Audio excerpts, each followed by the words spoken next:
Is it possible that a deal struck between Verizon and Google could change the very nature of the internet and how it works? This deal would create a private, higher-speed internet between the two companies.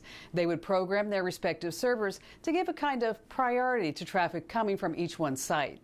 And if other companies wanted to get in on this so-called priority traffic, they would have to pay. That is, they would also have to buy into the deal. Of course, critics have been quick to attack. After all, Verizon and Google, this is big business. And that means it can't be good for the consumer, right? They say that this agreement would go against what's known as net neutrality. Ah, there's that phrase, net neutrality. It sounds good, doesn't it? Net neutrality. I mean, who doesn't want the internet to be neutral? Not me. Except there's just one little problem. What if net neutrality isn't? Well, what if it isn't neutral? In this video, you're going to learn what you need to know about net neutrality. But first, a word from our sponsor, Carbonite.com.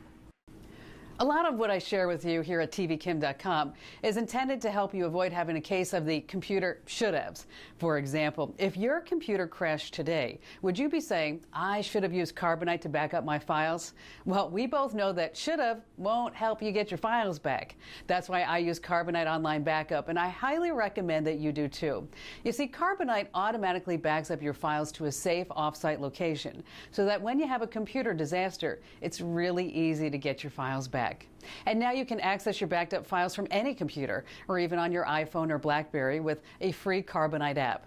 As a TV Kim viewer, you get a free 15-day trial plus 2 months free if you decide to buy. Find out how easy Carbonite is. Just click on the Carbonite ad right over there, and they'll show you everything that you need to know. Carbonite, back it up and get it back. Net neutrality. Doesn't it sound happy? Doesn't it sound fair? Net neutrality is an innocent-sounding term that I bet you've been hearing a lot about lately. Net neutrality proponents, and there are lots of them, including Yahoo, Microsoft, Amazon, eBay, and Apple co-founder Steve Wozniak.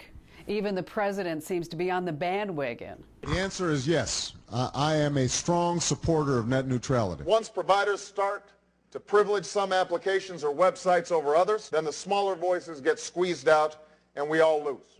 Wait a second. Right after the president shot this video, a White House spokesperson told Time magazine that the president, I'm quoting now, the president supports an open internet that drives innovation, investment, free speech, and consumer choice, end quote. Okay, Houston, we have a problem. Net neutrality proponents believe that deals like the Verizon and Google agreement would create a fast lane and a slow lane on the internet. Traffic in the fast lane would come at a higher price.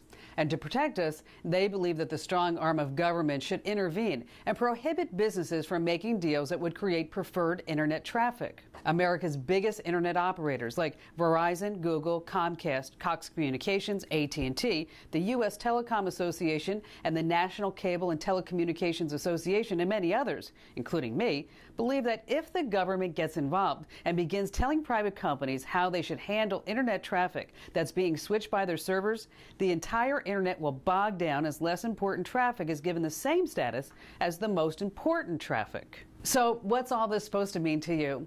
If you're like most people, you just want to be able to get online, get what you need, and not have to wait on a bogged down internet. And if that's the way you want things to operate, then give yourself a little test to see where you stand on net neutrality. First, you need to consider that all internet traffic is not equal. On some occasions, one little tiny bit of data may need to be switched at the data center a few milliseconds faster than another. And remember, we're talking milliseconds here. Now, who is the single best entity to decide what traffic takes priority of a millionth of a second to a millionth of a second basis? These guys or these guys? Because when these guys screw up, you can call them, you can threaten them, you can take your business elsewhere. They know this, and they don't want unhappy customers. Good businesses police themselves if they want to stay in business. And these guys, well, all they have is unhappy customers. So I ask you again, who knows best how to handle your internet traffic? The battle will be who will control the internet through this net neutrality thing is just getting started. And I'll have more to say as the battle takes shape. For now, consider who you want calling all the shots. For more free videos about everything digital, just stay right here at tvkim.com.